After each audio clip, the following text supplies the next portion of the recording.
Yes guys, everything bite-sized here, back with another true crime reaction video. This time we're going to be dealing with the notorious case of Chris Watts from the JCS Criminal Psychology channel. Go check them out, let's get popping. The drama began shortly after the Frederick Police Department received a call from Nicole Atkinson, the best friend of Shannon Watts. She had arranged to drive Shannon into town that same day for a pregnancy checkup, but there was no answer when she knocked at the door, nor any response to her text messages or phone calls. After noticing her shoes were still at the front door, she became concerned and called 911. Nicole? Yes. Okay. What's going on? So my friend, we were out of town for a business trip this weekend. All right. And I dropped her off at 2 o'clock this morning. You can tell she's really panicking. She's genuinely panicking and she's out of breath and very, very worried. She's 15 weeks pregnant. She wasn't feeling well. And she had a doctor's appointment this morning at 9, and I told her to let me know if she needed me to take her. She's got 2 little girls. I've called, I've texted. Her car's in the garage. Her shoes she wears every single day are right in the front door. Bless her, man. You can tell they're really good friends because she is really, really worried. How you doing? You seen your neighbors today? No? Okay. What's Chris's phone number? Chris's phone number is... Hey Chris, Officer Coonrod for the police department. Pretty good. Okay, like straight away, like I find that a bit weird that he asked the officer, "How are you doing?" Like that, if I got a phone call from a police officer, I wouldn't be like, "How are you?" Like it's like almost like you're talking to a friend. It's like he's trying to be familiar with the police straight away to earn their favor or something like that. I don't know if I'm looking too deep into it, but yeah, it's weird, and I'm pretty sure in a bit he comes up and he rushes up to shake the police officer's hand and say hello, but then slowly walks into the house to check on his wife, supposedly. So like he's trying to be over familiar with the police to so in his eyes he looks less suspicious, I suppose, but really it makes him look a bit more suspicious. So, do you have any idea where your wife is? Right. What my concern is her car's here. They're saying she is diabetic. I don't want her if she's upstairs and can't respond. Okay. About how far out are you? Okay. All right. He said like 5 minutes. It's not a sure sign of guilty conduct, yet the fact that Chris made the officer wait for his return would have most likely alerted some minor suspicion. In normal circumstances, a husband receiving a call from the police saying they were concerned about the safety of their pregnant wife and children, in most cases, would have given them permission to immediately kick the door down. Yeah, that's very true. And also, to make it even worse, is that by the looks of it, I haven't seen those locks before, but by the looks of it, there's codes on there, so like they wouldn't even need to boot the door down. You'd just give him the code, I think. Like I could be wrong now, I'm not sure, but like it looks like a keypad. So either way, whether it was a keypad or not, he's right, bang on. If you had a diabetic pregnant wife who's unresponsive, you would definitely give the officer like you'd pay for a new door. Come on, man. Wife and children, in most cases, would have given them permission to immediately kick the door down. It's a truly somber awareness to know that the man stepping out of the car had only a very short time ago dumped his infant daughter's bodies into an oil tank and buried his pregnant wife in a shallow grave. Okay, look at how quick, yeah, he runs up. I remember this distinctly from the last time I watched this. Look how quick he runs up to the officer to say hello and shake his hand, and then like and then he's very slow and casual about checking on his potentially as far as they know, he like they you know, his wife's like unresponsive and could be dying, like, and he, oh no, it's just so weird, man. Watch. Scott, Boom. how you doing? How's it going? Rush straight up. Hello, how you going? How you doing? So this And then just casually walks. vehicle she would have? Only one that she would drive. Okay. The familiar routine for anyone checking for someone's presence inside a house, whether it be an emergency or otherwise, is to immediately call out to them for instantaneous reassurance. Chris remains silent, but instead feels the need to examine his wife's car before subtly sneaking through the internal garage door. He then disappears for 1 minute and 7 seconds before letting the neighbors and police officer inside. Only Chris will know what he carried out during that time period, but it's safe to assume that his curious behavior was not going unnoticed, made evident by the unsettled gaze of Nicole as he opens the door. Yeah, I think she's becoming suspicious at this point. I've got a theory on what he did in that 1 minute and 7 seconds. So I think basically he had planned, he'd killed his wife and kids, and then he'd just gotten rid of the bodies, and he was planning to come back later after work and make it look like she had gone by taking loads of stuff with her, like by getting rid of loads of her clothes, loads of the kids' stuff, to make it look like she packed up and left. He wasn't planning on Nicole. Sorry, have I got that right? Yeah, Nicole. He wasn't planning on Nicole picking up on the fact that there was something wrong, like, sorry, couldn't get my words out. So I think he wasn't planning on, like, the police being involved so quickly. He was going to come back home and stage it to look like she had left. So what he did in that minute and 7 seconds is he did whatever he could frantically think of to make it look like she left. And what he did is, I think he placed her wedding ring on the nightside table to make it look like she was sending a message, and then he got rid of the girls' blankies, as he calls them, which I find, I don't know, I find that word weird. Like, we say comfort blankets over in the UK, but anyway, he gets rid of the blankies and puts the ring there to make it look like she's sending a message, and they've disappeared. I think he was planning on coming back and doing a more thorough job of sending a message. Mind if I come in, Chris? There were multiple key moments captured from inside the house, which may not have been noticed immediately by the officer, but would have no doubt been gathered by forensics upon further investigation. The most overt peculiarity was Chris's interaction with his phone. The guise of his thumb movement would have given the impression he was texting someone, which would have seemed very peculiar, as the normal response would be to frantically call people rather than text given the circumstances. Hindsight gives us a clearer picture of Chris's introversion, which is that he was most likely using his phone to avoid eye contact and progressive dialogue with the officer. What time do you leave the day? What time I leave there? Here. Usually between 5:30 and 6. He's out of breath. You want Shannon here then? Yes. Yeah, let's do this. It's like he rushed around the house really quickly, frantically panicking, trying to figure out a way to make it look like they left. You'll hear in a minute, it's so suspicious how he talks about the wedding ring and the blankies and that. I just find it really, really odd, man. Does she usually watch the kids, or do you have daycare watch them? She usually watches the kids if they're not at school. Okay. You guys have any kind of issues, marital issues, or? We're going through a separation. You are? How's that going? It's going civil for the most part, or? It's not really funny, bro. That was a nervous laugh. Additionally, we are presented with the subtle cues of Chris's forethought cover story, being that his wife simply ran off with the kids after a breakdown in the marriage. All the girls' blankies are gone. Their blankies they sleep with, they don't leave anywhere without them. Good.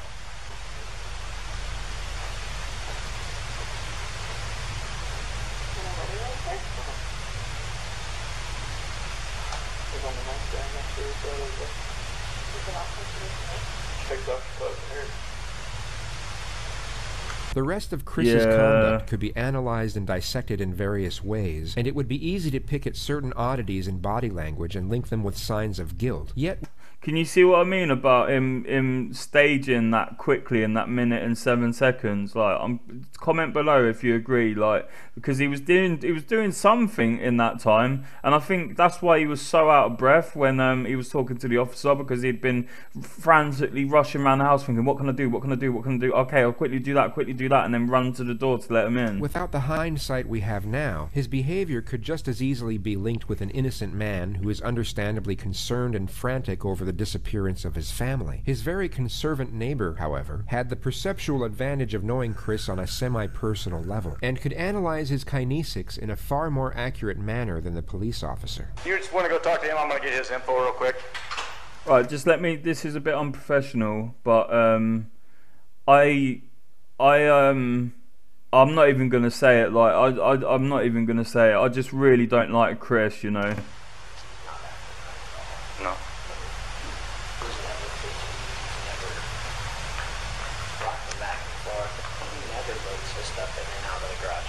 Right. To be completely honest with you, my wife and I were kind of wondering when she was on vacation if something happened, because I've heard them full out screaming at each other at the top of their lungs, and he gets crazy. Does he? And that's pretty recently. Yeah. He doesn't look worried. He looks like he's trying to cover his tracks. He's normally quiet, real subdued. He's over here telling you 3 times what he took out, what he did, what he did, what he did. He's very, he never talks. So the fact that he's over here blabbing his mouth makes me kind of suspicious. This was just after the moment he had shown both Chris and the officer his surveillance footage of that same morning, capturing only Chris leaving the house after loading multiple unidentified things into his truck. Yeah, we can pick up cars coming this way. I get anything coming this way and making this turn. So, and usually at night I pick up the cars pulling a U-turn. So, unless they pulled right here, yeah, but I would have caught her walking out. Oh, he's getting hot under the collar. He's getting very uncomfortable. You can tell anyway by the way he's fidgeting and how anxious he is. And in hindsight, it's easy to see it. But what he's doing is he's rubbing his chest because he's getting hot under the collar. That's an actual phenomenon where it's not just an expression. It's where yeah, you literally you try and fiddle with your clothes or pull your collar out like to get some more air because blood is rushing to your chest for some reason. I think it's something to do with the fight or flight response. Although also it's self-comforting behavior by rubbing himself like that. Like he's just let's go back. Let's just see how uncomfortable he looks about this security footage. So he's defensive and guarded off there. He looks like he really doesn't want these guys to be looking at the security footage. Let's try and have a look at his Chris and the officer his surveillance his body language that same morning, capturing only Chris leaving the house after. See how much? Okay, look as it sped up. See, look at how much Chris is moving around as it sped up compared to this dude here. Officer, his surveillance footage of that same Look at morning, the difference. capturing Watch this. only Chris leaving the house after See how animated Chris is compared to the other guy. His surveillance footage of that same morning, capturing only Chris leaving the house after Look. loading multiple unidentified things into his truck. Yeah, we can pick up cars coming this way. I get anything coming this way and making this turn. So, and usually at night I pick up the cars pulling a U-turn. So, unless they pulled right here, yeah, but I would have caught her walking out.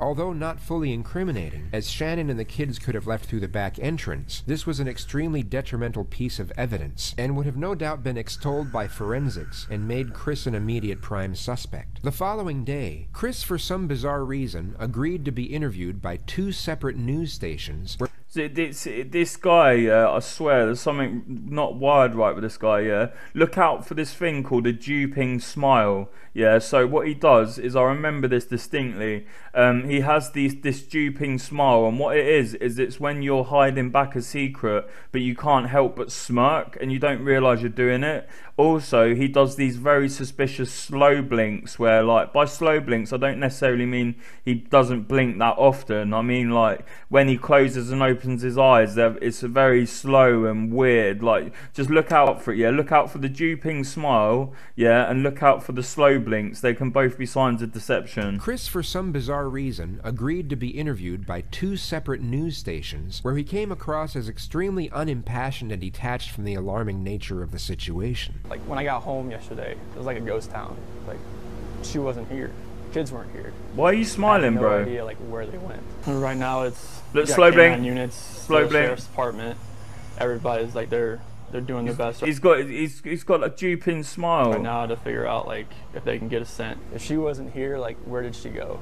Like once I got here, it was like, all right, who can I call? I called her 3 times, texted her about 3 times just to say, you know, what's going on? Like if she's vanished, like I want her back so bad. I want. Why you laugh? Like, why are you laughing, man? Like, why did you get on the news? Do you really think you're some Machiavellian genius who's gonna like dupe everyone? Like you, that's why he's got the duping smile, because he thinks he's duping people. Those kids back so bad. Right now, I don't even want to just like throw anything out there. Like I hope that she's somewhere safe right now and with the kids. Last night, I wanted that knock on the door. I wanted to see this kid just running, just barrel rush me and just give me a hug and knock me on the ground. Okay, so one, I've never heard the expression bear rush in my life. Is that like a mixture between rush and bear hug? Yeah. I think you just made that up on the spot. 2, they're not going to be able to knock you on the ground. They're about 2 foot tall. So what are you going on about? And 3, it's like he wants to make it sound like he'd have no problem with them hurting him and knocking him to the ground. So why would he hurt them, or something along the lines of that? That's why last night was just horrible. I couldn't do it. If it's horrible, why are you smiling about it, bro?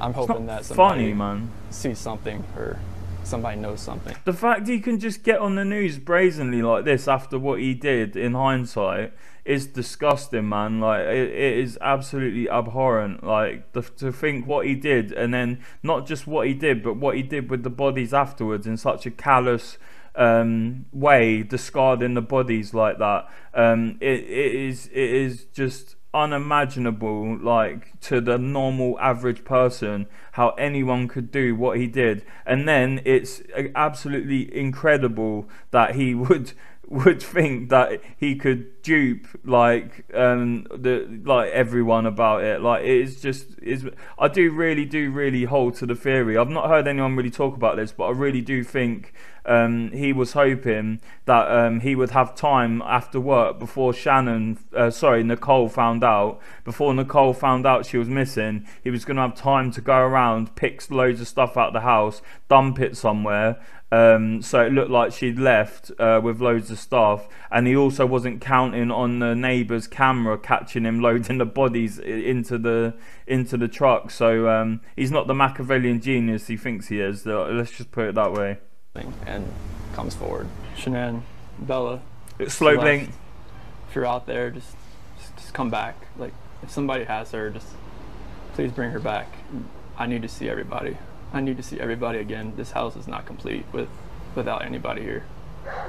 Please bring her back. This could have been construed as shock trauma, where a person will turn numb and retreat into themselves as a means of... And then he's sucking in his lips, yeah? That's a sign of deception, because it means you're holding something back. So he's got the duping smile and the sucking in of the lips and the slow eye blinking. Like, he's just, it's so obvious, man. Escape. Yet the viewers watching this live from home were and I know he's in Colorado, so he's probably got it's probably the sun, but he's gone very red in the face. He looks unusually red in the face, but I could just be looking too much into it. I could just be because of the sun, but it's like blood has rushed to his face. He's got the duping smile, the slow blinks, the sucking in of the lips, or pursing of the lips, or whatever you call it. Probably thinking what we as the retrospective audience, viewers watching this live from home, were probably thinking what we as the retrospective audience already know. He was called in for questioning 4 hours later.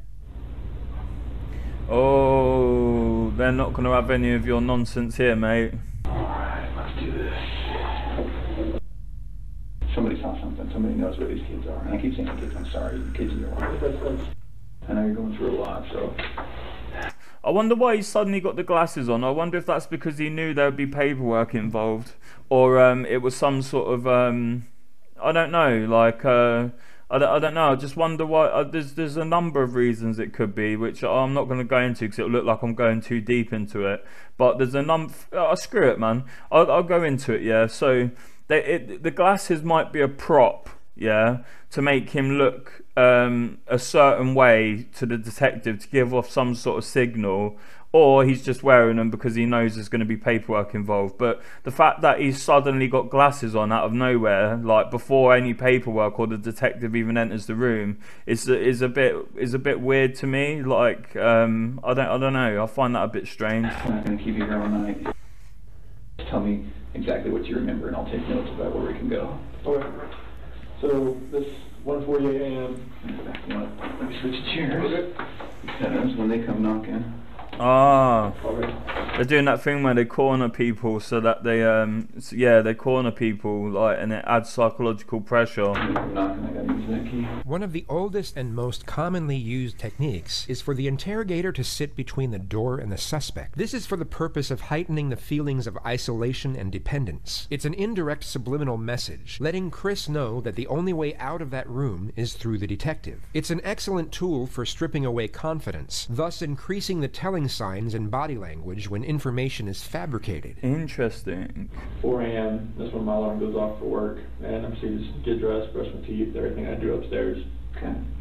about 4:15. That's when I get back, slide right into bed next to her, and start having a conversation with her about putting the house up for sale and talking about it, like actually proceeding with the separation. Okay. And obviously it gets pretty emotional, like we're talking about, like we felt the disconnection was there, like falling out of love, and trying to stay together, maybe just for the kids' sake, but we're realizing that doing like our homework, it's not, most of the time that's not going to work. Yeah. Yeah, I know this is irrelevant, but like, I agree. Staying together just for the kids, that's like not good. Because if you're going to be arguing around them and having a dysfunctional relationship around them, it sets example for the kids to how to interact with other people in the future. I know it's completely irrelevant. When I got home, I opened the garage door and we went inside the house and looked everywhere. Shanann, Bella, and Celeste. Nowhere to be found. Shannon's wedding ring's on her nightstand, her phone's still on the couch, her purse is still there, the medicine for the kids is still there, the car seats is still there, and there's no sign of them anywhere. Okay.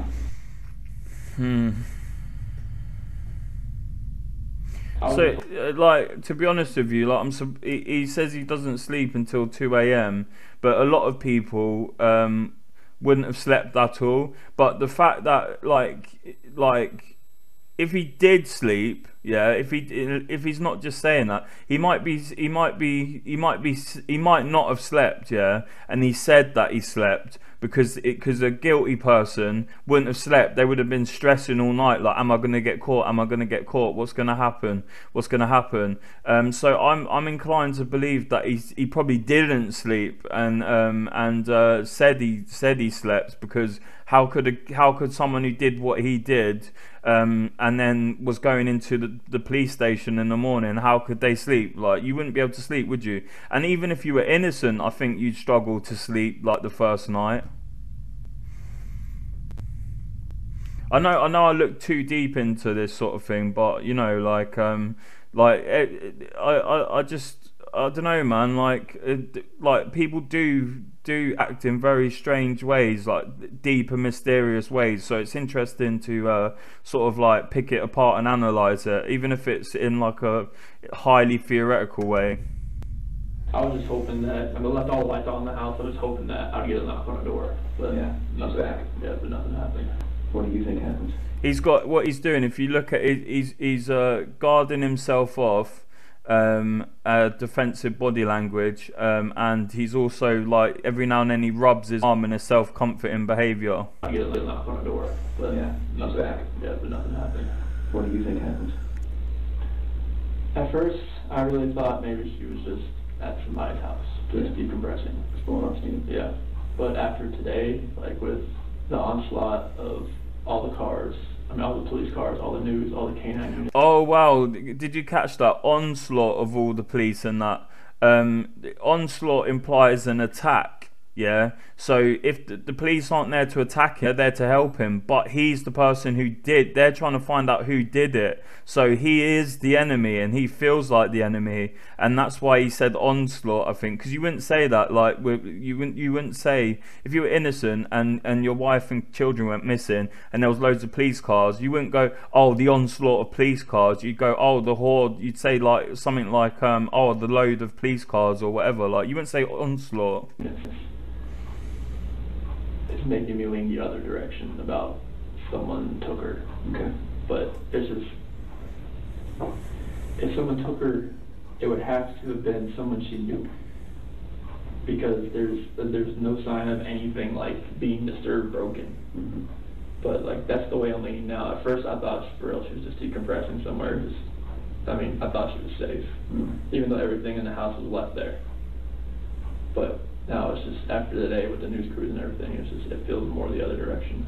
And He's being very gesticular. Like, I know that word sounds funny, but basically he's just like gesturing a lot. Very, very nervously as well, the way he's holding his hands and he's fidgeting. And look out for anchor point movements where he shifts his buttocks in his seat, because that can be a sign of distress. And then look at what he's doing with his hands. He seems very fidgety and nervous. freaking me out.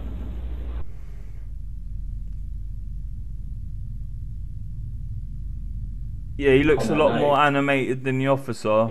I told her, well, that morning, early that morning, I told her, like, the disconnection it's there, like, it's not going away. Like, the connection we had in the beginning, it's not there anymore. It's like, I don't feel like the love we have is there anymore. Okay. And it's just like, I don't feel like, I mean, if we want to stay together for the kids, I'm not sure if that's going to work. Like, bring another... Just as a side note, that's a really good song by Blink-182. Stay together for the kids. Sorry, I'm just gonna pour some tea really quickly out my flask because I'm British, man. You gotta make some concessions for me. I do have a disability. I'm British, so I need my tea. It's my medicine. But yeah, no, that's a really good song by Blink-182. Stay together for the kids. If we want to stay together for the kids, I'm not sure if that's going to work. Like, bring another... That's what you told him? Yes. Okay. Like, having another baby bring us into this relationship, do you think this is going to work with us being together, or separation? Oh yeah, she was pregnant, wasn't she? Of course. Like, I know they said at the start of the video. I keep forgetting she's pregnant. So it's not like so it's 4 lives he took. I keep forgetting that she's. Why do I keep forgetting that? That's like mental. Like, how could, like, it's as if, like, how can it get worse than killing your wife and 2 kids? Well, she could be pregnant. That's even, like, it's. He's sunk to some levels, man. I think it's going to be the best possible route for us. And that's when, like, all the crying and everything proceeded. And it was very hard just to talk about that. But I needed to do it face to face. Okay. And I needed to see her face, like, while I did it. I couldn't text, phone, whatever. I needed to be face to face and be able to see her and know that she was going to be at least reciprocating back to me. Oh, what did she say? She said that it was, I mean, she wanted to kind of work on it, but if that's the way I was feeling, then she respects that. Okay. 1 p.m. I'm now on my way home to check on my family. Is that just because you're worried based on the conversation with Nicole? Had the police contact you by then? No. Okay. 2, I arrived. Sorry, go ahead. But Nicole said she was probably going to call the cops. Okay. All right. Now, so See what the officer just said. What the officer just did. That's an anchor point movement, and I'm waiting to see how many of those Chris does. Do you know where he moved his buttocks in his chair and repositioned himself? That's a sign of stress usually, or releasing nervous energy. And I think because the officer at this point knows Chris is guilty, because he's not stupid, and he can tell Chris is guilty. I would bet money on it that the officer knows Chris is guilty at this point, and he's trying to act all calm and non-accusational, so Chris gives as much conflicting information as possible and digs himself a pit, and he's trying to give Chris all the rope he needs to do the proverbial. I'm interested to see if Chris does some anchor point movements. Nicole's pretty worried. More worried than you.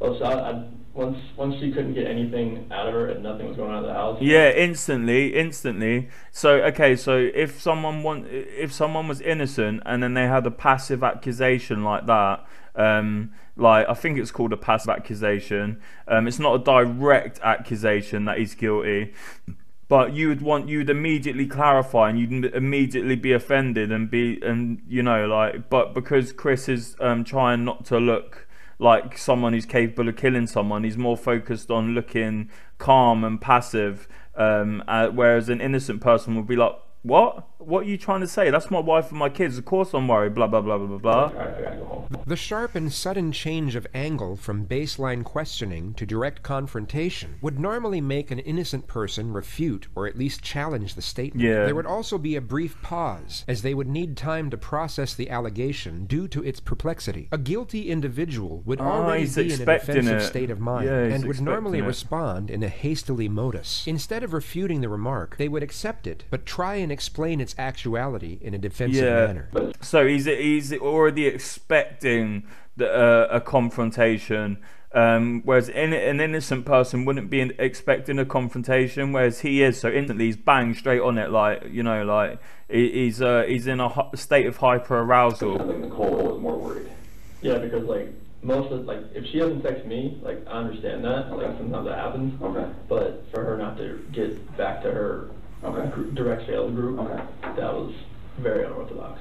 What? That's such a weird word to use, unorthodox. Like, I know, like technically you could that works in the context he's using, and I'm looking into it too deep. But like, usually say that would be very unusual, or that would be very unordinary, or that would be very odd, or that would be very strange, or something like that. The fact it's like he's trying to, if the right word is what is like he's trying to pontificate or virtue signal, if I've just used the right words, to like show a level of intelligence to bolster up his character or something like that, because unorthodox usually refers to something more official, like not something personal. Okay. Or something professional, you know, like not something like personal like this. So then they're at home,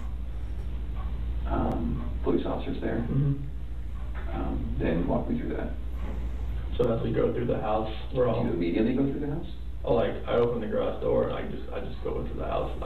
I'm looking. Like I just go in the garage door and I'm looking. Is the police officer saying, "Hey, let me talk to you for a minute"? No. No. Okay. No. What's the vibe like? I go up there, shake his hand, but I'm like opening the garage door at the same time. Okay. And then I go through, and then no, you run up to the officer as fast as you could. You shook his hand, and then you slowly went in to check on your potentially dying wife. Like, come on, man. At the front door, I go in, open that up, and then they come in.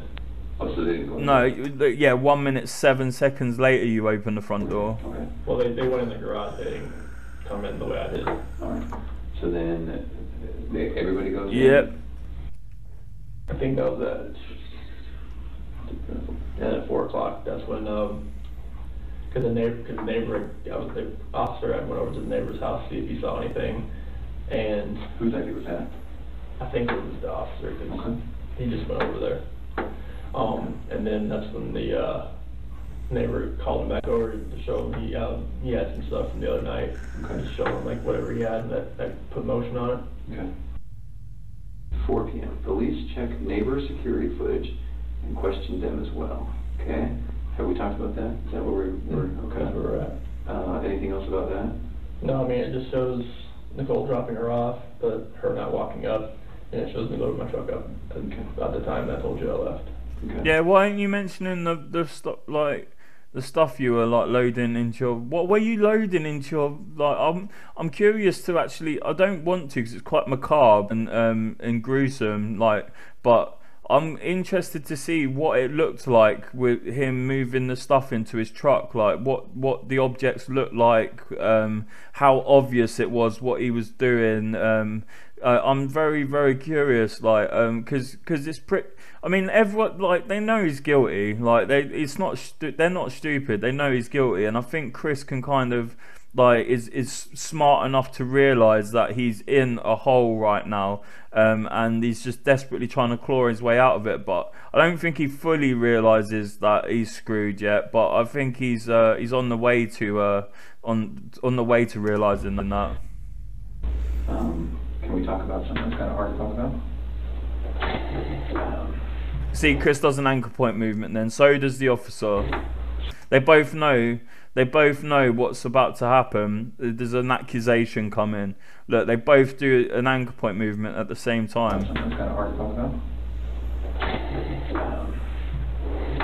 So when I work investigations like this, And then Chris, like, self-comforts and fidgets with his hands. I have to keep an open mind on everything. Okay. He knows what's coming. And part of keeping an open mind is listening to you talk about your wife and your marriage. And the day she goes missing is the day that you guys have marital discord. Okay? So when you stand up when I'm thinking about you. Yeah. What do you think about that? It makes me sick to my stomach, honestly. Like, I know, like, I've talked to a few of my friends who's like, you know, this does not look good on you. I'm like, I know. It's like, if people knew that we were having marital issues, they're gonna look at me, especially with the way everything looks. And it honestly just makes me sick to my stomach because this is I bet you do feel sick to your stomach from all the anxiety, man. something that I would never do. What's this? He said this is something that I would never do, but what's this? Nothing, like, what's the this? Ever. I know, like, you have to look at every vantage point. Okay, that's suspicious. You remember earlier when he said onslaught, yeah? And it sort of implies. Sorry, I'm putting my vape battery on charge. How he said onslaught earlier, and it sort of implies that the police are against him. Vantage point also sort of implies that the police are against him. It's because instead of saying look at it from every perspective, which is what a normal person would say, vantage point means that they would have an advantage over him because they're in a vantage point where, like, and it sort of implies they can, like, you know, like a sniper would have a vantage point, or someone in an argument would have something over someone, a vantage point, some sort of what's the word I'm looking for? Some sort of advantage, like a vantage, like and so that's 2 times now he sort of implied, like without realizing, that the officers are out to get him and are against him. It's like a Freudian slip. This is something I would never do to my kids or my wife. What's this? What's this something that you would never do to your kids? Like, what is this? At all. And I tell you what, yeah, it's very suspicious how he's got his palms open like that, like he's asking to receive something. Usually, if someone was in this moment, someone would be having their palms facing down and would be making downward motions, asserting, "I would never do anything to my wife and kids ever." Like. Instead, he's in a receiving sort of stance because he's desperately wanting the officer to believe him. This is what is known as the pause technique. After the suspect answers a question, the interrogator will remain silent while maintaining eye contact. This physical demeanor gives off the subtle cue that he expects more information to be divulged and may already know more than the suspect realizes. This technique has got to be one of the single best techniques I've ever seen in interrogations. Watch how Chris reacts. Like, what I could do to make people believe that, just because if they knew we were having marital discord, they would automatically look at me. But there's no, I would harm anybody in my family at all. Like an innocent person wouldn't suddenly go like that. Like they'd be assertive and dominant, instead of he's trying to look passive and like, because in his head he wants to look as harmless and as calm and rational as possible, so he doesn't look like someone who's capable of committing murder. Whereas someone in real life who had no idea what happened to their wife and kids and was genuinely worried about them and loved them to pieces would be like dominant, very like I had nothing to do with this. You need to find the person who actually done this. Like you know.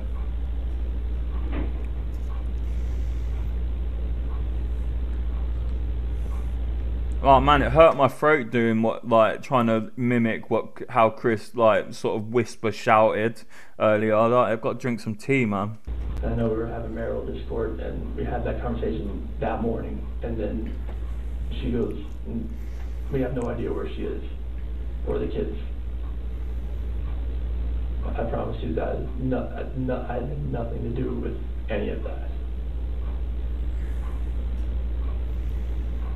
This officer's great. Yes, mate. Are you telling me the truth? I'm telling you the absolute truth. What is with that weird?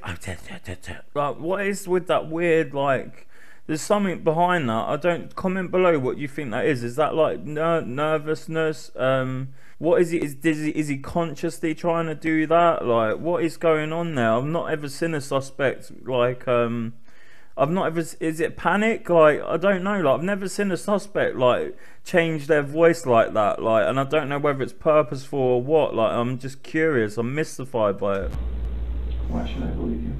A truthful individual will normally respond to this question with a question, such as, "Why are you asking me that?" or "What's going on here?" They will often protest the aggressive nature of the inquisition, or give a short and forceful response. Because I'm a very trustworthy person, and the people that do know me, they know how I'm a calm person. I am not an argumentative person. I am a person who is never going to be abusive or physical in any kind of relationship. I would never harm my kids. That would never harm my wife. I mean, you can talk to any of my friends, any of her friends. They know me. They know I'm a low-key guy that's quiet. So I'm not about confrontation. I'm not about anything that elevates to that level. If that's true, which it may be that he's usually not like that, even though the obviously the neighbour was saying that he's heard them shout and argue and everything, but a lot of the time it's the people you wouldn't expect that do things like this, because like rage boils up inside of them. So he might have like been, instead of dealing with things naturally, he might have let loads of rage build up, and that's what led to this. But there's also the whole Nicole Kessinger side of things, which I'm not going to go into because I can't really remember the details, and I don't want to misspeak, so to speak. But like, there's some very suspicious activity with his mistress that he's got going on at the time, and the police kind of gloss over and glance over her involvement in this. But it seems like, I'm not accusing anyone of anything, yeah, innocent till proven guilty, but it seems like his mistress may have had at least some inkling of what was going on, if not had some sort of involvement. But I'll leave that for you guys to look into yourselves. I mean, like, if someone like yells at me, screams at me, I just take it and I just try to get it by the wayside and get it back to where it's just a cool conversation, to where like none of that gets to that height, because I am not that person. I've never been that person. What person?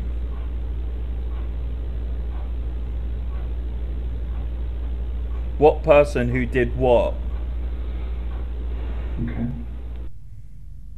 Would you take a polygraph? Sure. Okay. Let's take a little break.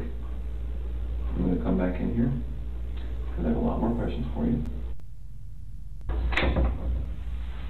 How you feeling? Looking at that picture,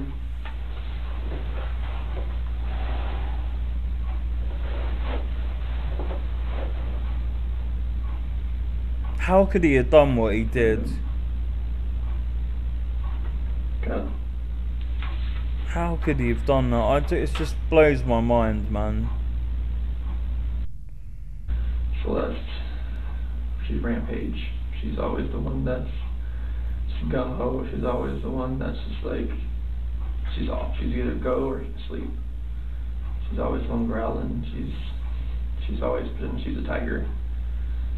Bella, she's the calm, the mothering one. She's the one that's always, you okay? You okay? You fine? Okay.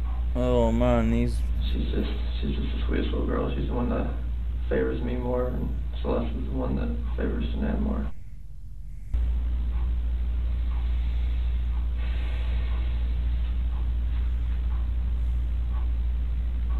The detective knew already, I think, that he was guilty before he even got stepped into the room. She just wore that dress not too long ago. What did he say? I remember when they wore that dress. She just wore that dress not too long ago. Oh, okay. I unbuttoned the back of it so I could get her pajamas on. She's like, no, Daddy, button. I got button. Oh, what is he? What is it? Just me, or is he coming across really, really weird? Like almost as if he's age regressing or something. The way he's speaking. Bella loves those spaghetti strap dresses. She likes long dresses. She was a girly girl. Wow, that was a Freudian slip. Alright, here we go. Let's crack on with part 2. I think YouTube's going to automatically play it. Yeah, let's do it. Let's get it. I'm gonna find him, right? I need your help.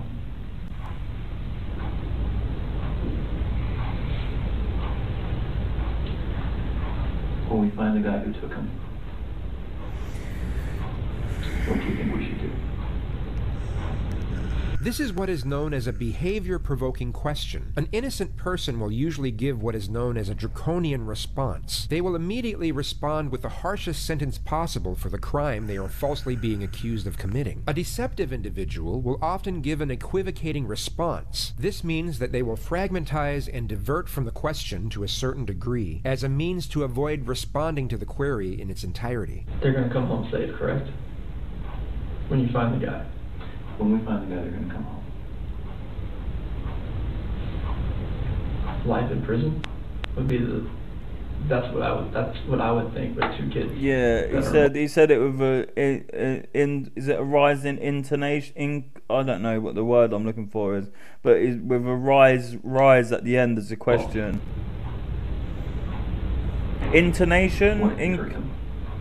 Someone in the comments, please tell me what I'm trying to say. Rise in intonation, I think it is. Let's go back. That are involved. What if he hurt them?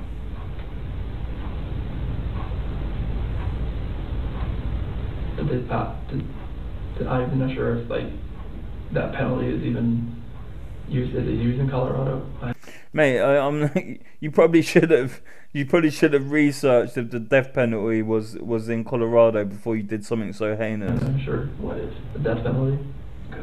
I mean, if these kids are not alive, distance in language. There's nothing you could do to cope with that, to make me cope with that, if those kids are not okay. Okay. Can we keep talking about some complicated things? Sure.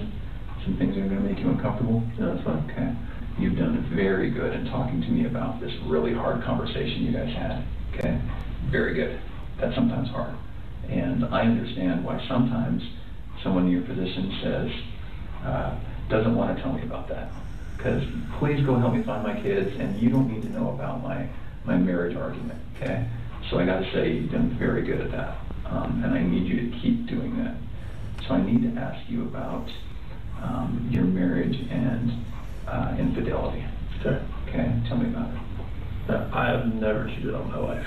Okay. And I fully suspect she has never done Bollocks. that to me. Oh, okay. The interrogator was already aware that Chris was cheating on his wife with a woman by the name of Nicole Kessinger. He had handed over his phone earlier on this interview for what he thought was for the purpose of going through his and his wife's mutual contacts to look for potential suspects. Judging by Chris's bold-faced denial, it's safe to assume he deleted all of his correspondence with Nicole beforehand. Yet he was most likely unaware that the FBI have programs that can recover every single piece of digital exchange sent from a device, even long after it's deleted. Highly trained investigator over here, right? I see pictures of you from a few years ago, and I see you standing before me now. Okay, you've gotten pretty fit. Yes. Okay? You can imagine when guys start cheating or want to cheat, that's what happens. Yes. So tell me about it. I did not cheat on my wife. Okay. What do I do? I mean, it probably would have worked in his favor if he admitted it, because that's at least sometimes suspects will partially admit to something wrong, so that it makes them look more honest, like they would admit if to the big thing. I'm surprised. Yeah, I suppose he's just trying to act as innocent as possible, and that's his way of doing it. To help you walk out of this room and not look like the person who's responsible. You have to trust me. I had nothing to do with this act of evil cruelty, whatever has happened What here. act? Because my love for these 2 girls and my wife, I don't want anything to happen to them. I've never wanted anything to happen to them. No matter if me and my wife separate or not, or divorce or anything, I never wish harm on anybody, on a human being in general. Okay. Just seeing that picture, I need them. I want them just to run through that front door and just grab me, or just tackle me, knock me to the floor, bust my head up. I don't care. It's with that bear rush weird, I almost cussed then. I haven't cussed this entire video as far as I'm aware. So it's almost that weird bear rush nonsense. How are them kids gonna knock you to the floor, bro? They're 2 foot tall. and the whole bust my head open and all that. I don't care. Like it is definitely him trying to act as if like he wouldn't even get angry at them if they hurt him, let alone like do something to them when they haven't done anything. The amount of love I have for my family is exponential, and it's never going to die. And I want them back. Okay. I have to have them back.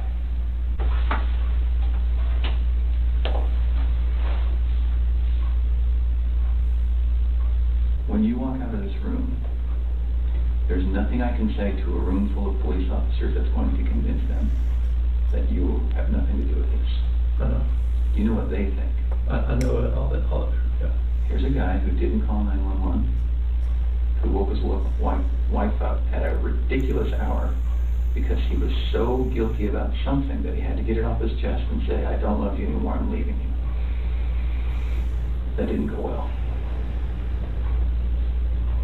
Okay, so what happened? I wonder if this is true. He did have that conversation. If he did have that conversation, it's obviously going to get heated because it's like a horrible conversation to have. So she might have said something that really hurt him, but that's irrelevant. Like that doesn't excuse his actions whatsoever. Like even in the tiniest, most minuscule level. But I'm just wondering what actually happened. Did he just like want to be with this other lass, this Nicole Kessinger, and just did it out of nowhere, like completely cold-blooded?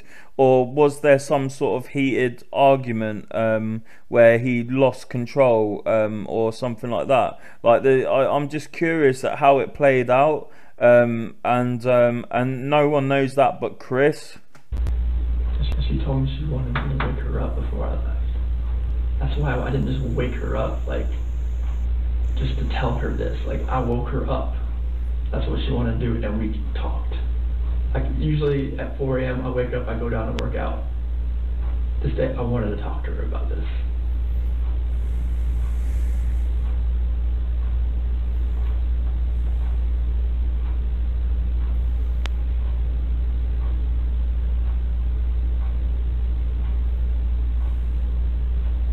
I love these girls.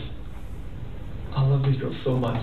And this picture right here, Celeste and Bella, those are my life. I helped make those kids. There's nothing in my life that means more to me than these kids. Sorry if my chair's squeaking. Kids, that's your life. That's your life. Getting uncomfortable. That's everything. Like, you make kids, they come first before anything. Kids, spouse, family. Oh, this is just so. Oh man, the way he's just making me angry and making my skin crawl.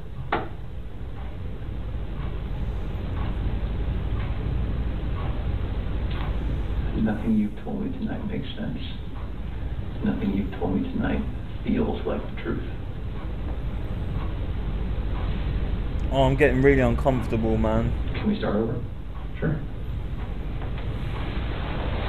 Tonight's been pretty intense, I can imagine. How are you feeling? I slept like 2 hours last night, so I'm like running on empty right now. But I know, I can see it. So why don't I do this? I'm sure you don't mind if we take a break for the night. And I'm sure that you are feeling some of the pressure from me. Okay? I'm feeling it. That we're not going to stop working until we find them. Okay. Okay? And I want to commit to you that there is going to come a time when you're going to feel this pressure from other people. I'm not the only one who thinks that there's a possibility you have something to do with this.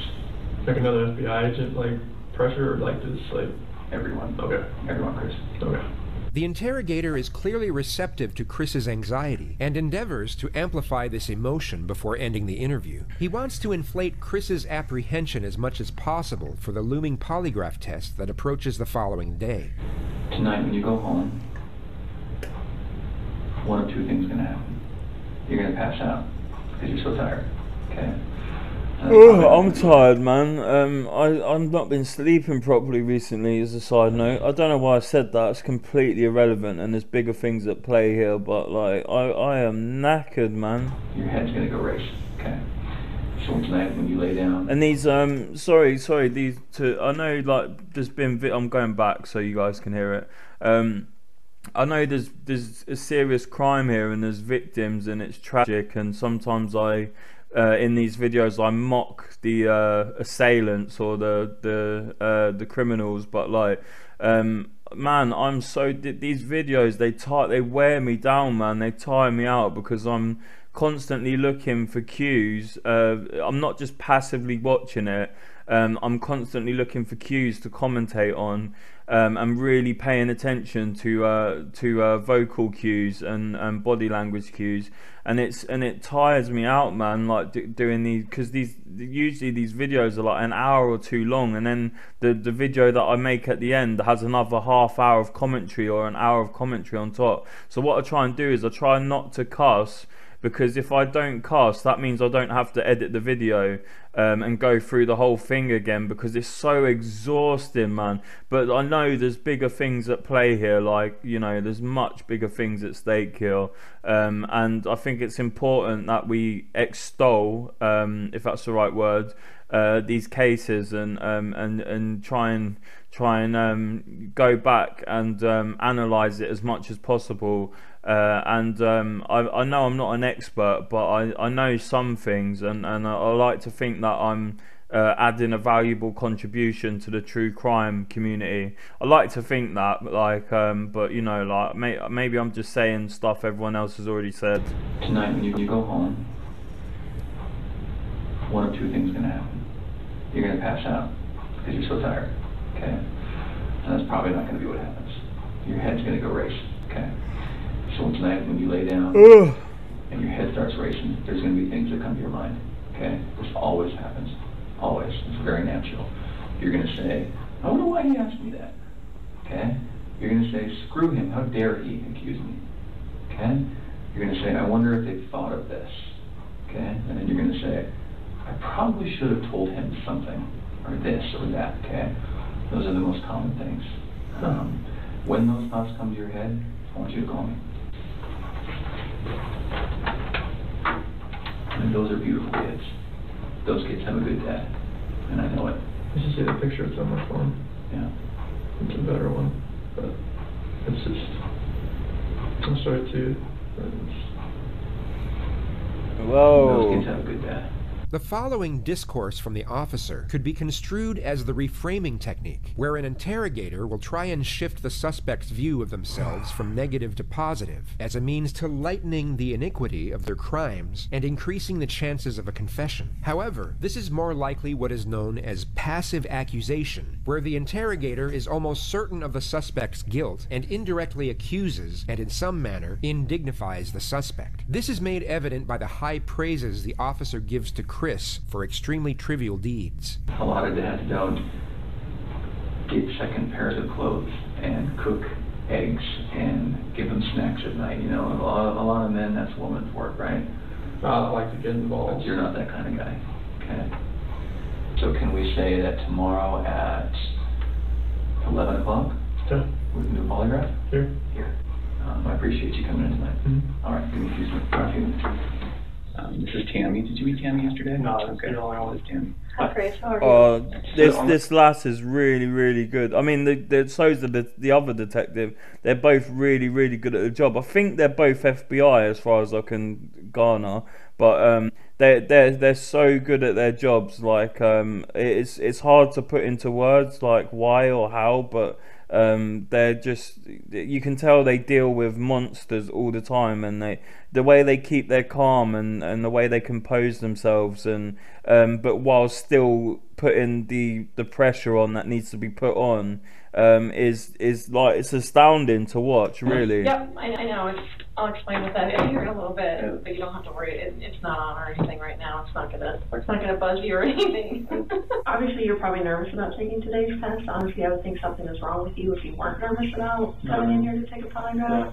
Even if people are like, I don't have anything to hide, it is nerve-wracking. And I have taken tons of polygraphs. Obviously in my training, I went to 10 weeks for training. I've been a polygrapher for about 5 years.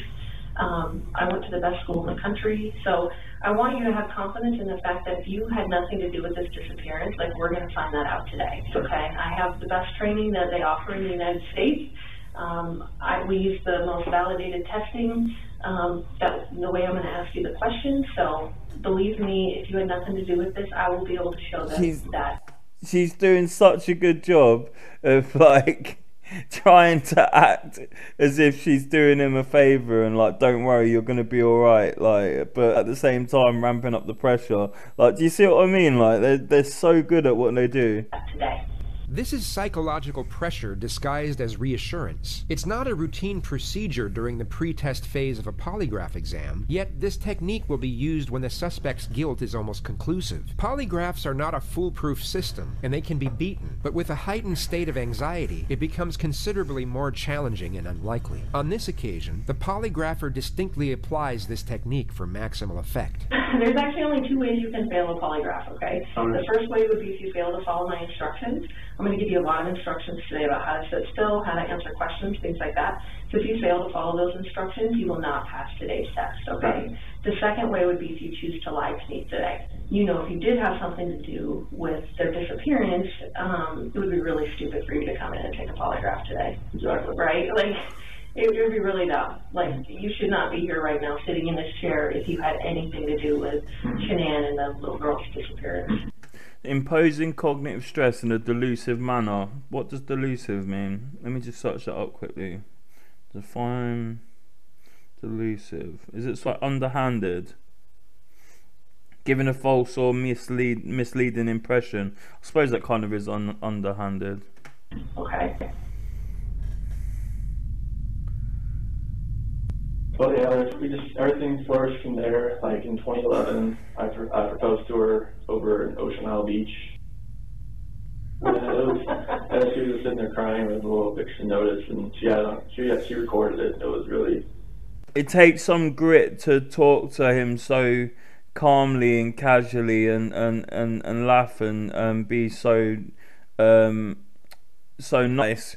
When she knows what he's done, and I really respect how they've got that reserve, if that's the right word, or like, you know, like that ability to just to work with these monsters and keep a straight face and get the truth out of them. It's just amazing. Like, it's amazing to watch, because I wouldn't be able to contain myself. I'd be wanting to, I'd be directly accusing them. I'd be getting angry, beating them with a phone book. Like, you know, like, it's just amazing. Like, the techniques they've got and the grit. Like, I don't know any other way to put it. It was an amazing day just to see that. And then Celeste,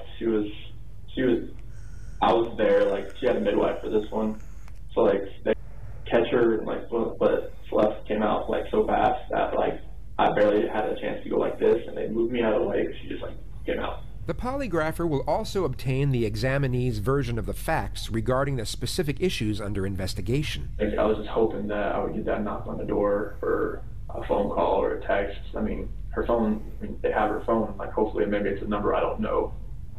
Hopefully, it's like, you know, like a burner phone, or some kind of like phone she bought, and she could just text me and call me like, hey, I'm okay, something, or just get a knock on the door, and then the kids just run in. I miss like the kids like sitting at the dinner table and like having to tell them to eat their dinner, and like I miss them throwing the chicken nuggets at me. Like, I was again with that whole. Sorry, I'm so tired. Again with that whole almost like virtue signaling, like, oh, kids bear rush me, oh, the kids threw things at me, oh, the kids do this, do that, as if he like, sorry, pardon me, as if he like he likes those things so he could never hurt them. It's just so weird, man. I just want to find them. Comment below if you think I'm looking too deeply into it, or if you see where I'm going with it. Come home safe, like wherever they are. I hope they are safe. And I really hope they can just come home.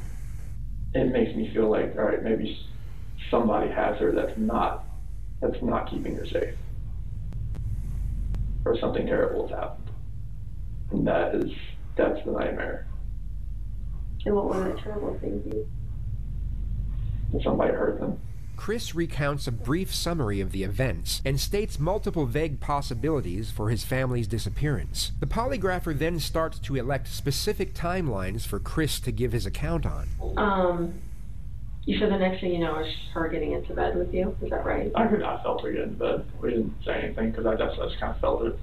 Okay. Do you know if she was on her phone or like how any of that works? I don't think she was on her phone. Was she mad at all?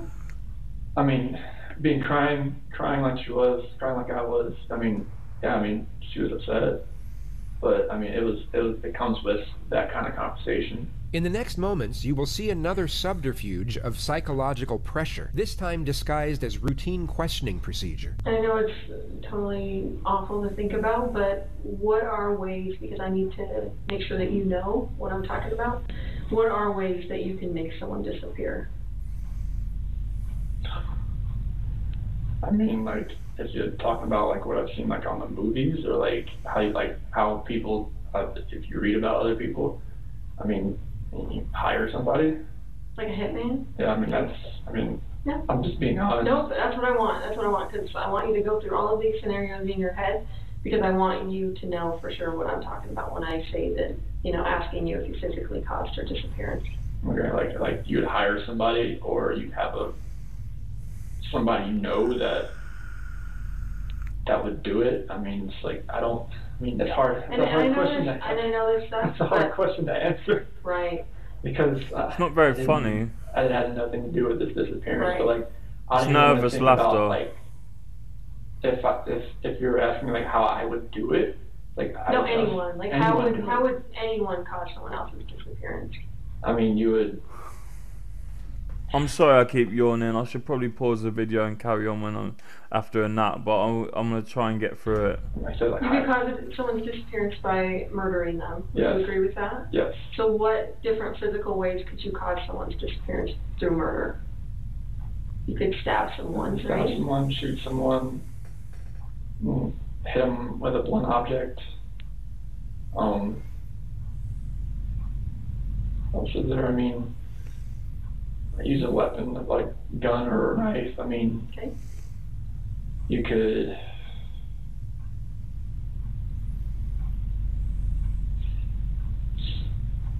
smother someone. You could strangle someone. Hang someone. I mean, yeah, you can. It's interesting, like how she got the two ways that he I hate saying it, he killed his wife and daughter. She got the two ways he did it, before they've even found the bodies. I'm pretty sure, like, and she nailed it. Like, it's interesting. I mean, it's hard to even think about that kind of stuff. It's just like chance, I think. You could strangle someone. You could drown someone. Yeah. You could shock someone to death. You could burn someone alive. What other ways you can think of? As far as like lure them into a trap, I guess. What do you mean? What? Like, like have somebody waiting like around the corner and like, hey. Sure. What are you going on about? They're in a coma. Sure. So if I ask you that question on the test, Chris, are you gonna have any issue with that? About you physically causing going through every single one of those? Yeah, like that would be a way you could cause someone's disappearance. Okay. No, I can definitely I can pass. I mean, you could murder them, you could kidnap them, you could take them to another country, you could, bury them in your backyard. You could do a million things. Yeah. As far as trying to conceal them. Yeah. Right. So that no one can find them. Yes. Because at this point, she's gone. So when I ask you the question on the test, I'm not asking you about guilt. I'm not asking you about, did you make her feel so horrible that she ended up leaving? I'm saying that you were the one that physically caused her to disappear. Okay. Either by murder, kidnapping, all of those other things that we went through, okay? You want me to list all those? No. Okay. You're just going to say no to that question. Okay. Right. When I ask you if you physically caused Shanann's disappearance, your answer should be what? No. Right. So do you have any issues with that at all, and have any question about what I would mean when I would be that's asking total, this? I just going through all those, that's Right. a lot to really think about. Right. But Trying to figure out, that was... He's losing his resolve. He's losing his resolve. He is, mate. It's almost like he wants to confess at this I'm gonna have point. you take a bathroom break. We've been in here quite a while. So you're going to be taking what's called a directed lie polygraph. So what that means is there are going to be questions on the test where I want you to lie. I know it seems kind of weird, but you're going to know which questions these are, and they're going to be easy to answer. They're all going to start with before 2018. The directed lie test has 3 types of questions. Known truth questions. These are easy questions to answer, such as, are you sitting down? Or, are you wearing shoes? They serve 2 purposes. The first purpose is to provide a baseline reading for when the subject is telling the truth, and should elicit very little bodily responses. The second purpose is to disconnect the examinee's thought patterns between each question as a means for resetting their cerebration for a more accurate reading. Control questions. These are what the polygrapher just explained to Chris. Whenever she says, before 2018, at the start of a question, Chris will know he is purposely supposed to lie. Each of these questions are deliberately constructed that all answers will be responded with no. Relevant questions. These relate specifically to the crime being investigated, and the examinee will know that they are supposed to respond truthfully. A guilty subject will show a much stronger reaction to the relevant questions than to the control questions, even though they will be lying on both of them. This is due to the immediate threat posed by the relevant questions. So I'm going to say before 2018, did you ever lose your temper with someone you cared about? And you're going to say, No. because you're telling a Lie. Awesome.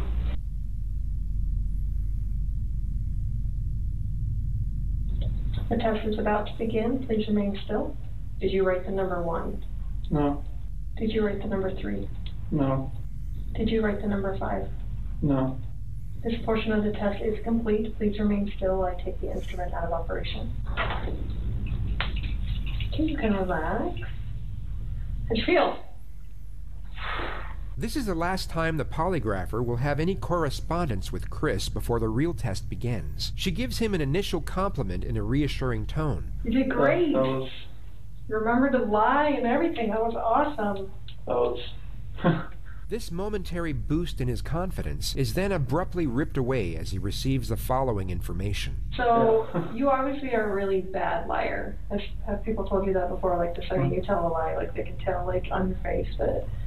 Because the second you lied to the number 3, like, I don't know if you heard me clicking, but I had, like, turned down the sensitivity because you were starting to go off the page. So that is what I need to see as a polygrapher, because that tells me that you know it's wrong to tell a lie. I know it's not funny, the whole situation, but, like, yeah, she's amazing, man. And you're actually having a significant reaction when you lie, so that is awesome. So thank you for being a horrible liar. No, that's a good thing. That's a good thing. We don't want to be good liars, so... Thank you for being a horrible liar. And that just shows me that, you know, obviously on the test when they're asking, you know, significant stuff about your wife, if you're lying to that, it's going to be even 10 times more amplified. So I appreciate that. I appreciate that very much, more than you know. So that was awesome. And the coolest thing about this is right now, there's only one person in this room that knows what the truth is. And in about 5 minutes, there's going to be 2 of us. So that's the coolest part, okay? And then I can go share that with them out there, okay? Okay. All right, you ready? Let's do it. The test is about to begin. Please remain still. Do you understand I will only ask you the questions we have discussed? Yes. Regarding Shanann's disappearance, do you intend to answer all of the questions truthfully? Yes. Is your first name Christopher? Yes. Before 2018, did you ever lose your temper with someone you cared about? No. Did you physically cause Shanann's disappearance? No. You could hear the difference in his voice between the 2 no's. The no's that it was true. Yeah, you could hear it. Listen. 18, did you ever lose your temper with someone you cared about? No.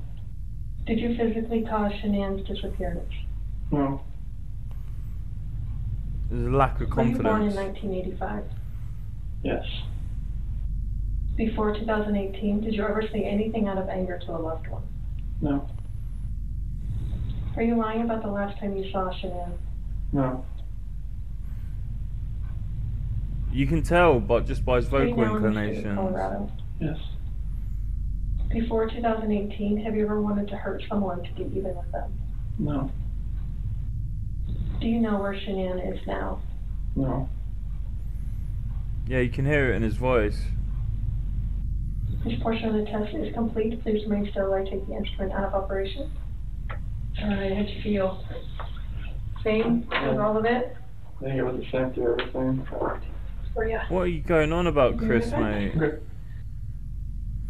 He always mumbles and, like...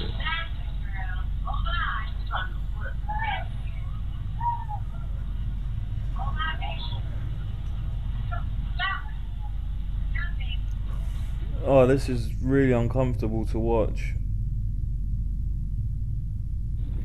Part of me wonders if he knows he's being recorded, so he wants to look innocent, as if he's being sentimental about his kids, or he's genuinely like, "What have I done?" And he's finally, I don't know what's going on, but it's just something macabre and dark about seeing him watch videos of the kids he's just killed and dumped in an oil barrel. Oh my gosh, I didn't forget part of it, didn't I?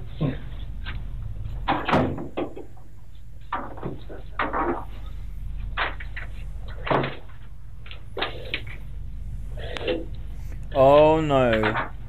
So I brought Graham in here because we want to... He'd just done about 10 anchor point movements in his chair then. It was very uncomfortable with the detective walking in. I know he's shifting round because he's got to, but like,